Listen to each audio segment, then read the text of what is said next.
Thank you, Mr. Chairman. You know, I don't even recognize the America that I grew up in anymore. I know my Democratic colleagues think we're making up stuff, but there were serious violations that happened that were upheld by the U.S. Supreme Court. The government did violate constitutional rights by censoring opposing viewpoints, mandated vaccines, shut down churches, shut down some businesses while keeping others open. And right now, our Department of Justice seems to be targeting conservatives and not others with unequal justice.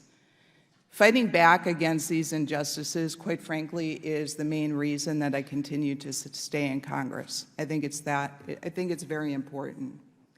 I'm going to read first what Supreme Court Justice Gorsuch said, and then I'm going to ask a question of Ms. Morrell. In the Arizona versus Mayorkas case, Justice Gorsuch wrote, "Governors and local leaders imposed lockdown orders forcing people to remain in their homes. They shuttered businesses and schools, public and private. They closed churches, even as they allowed casinos and other favored businesses to carry on. They threatened violators, not just with civil penalties, but with criminal sanctions too. They surveilled church parking lots, recorded license plates, and issued notices warning that attendance at even outdoor services satisfying all state social distancing and hygiene requirements could amount to criminal conduct.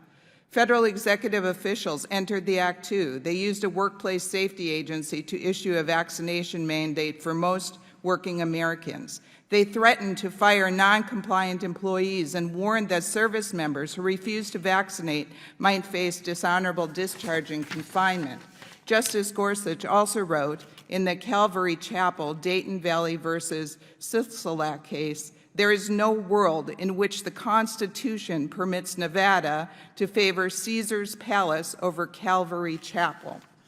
So my question to Ms. Morrell, do you think, well, first of all, Mr. Schwartzman said earlier that he thought the government actions were just. I may be paraphrasing.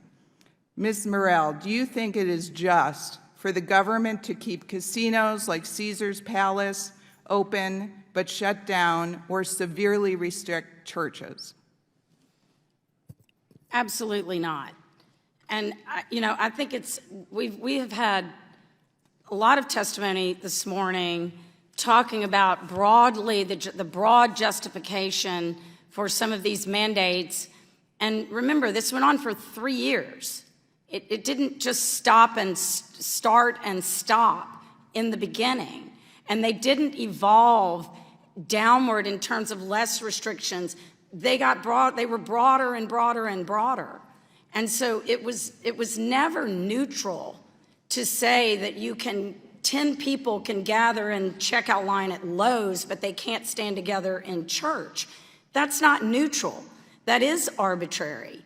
And if 10 people stood in the line at Lowe's and held their hands together and prayed, that actually wouldn't have violated the executive order, I don't think. And I would like to make one point. Thank you. I have one more question to ask. To the good professor's responses, there is a legal limit on what the United States Supreme Court and the federal courts could do with regard to state law, and that drove a lot of the decision making. So it's simply not accurate to say that everything was that had got the big checkbook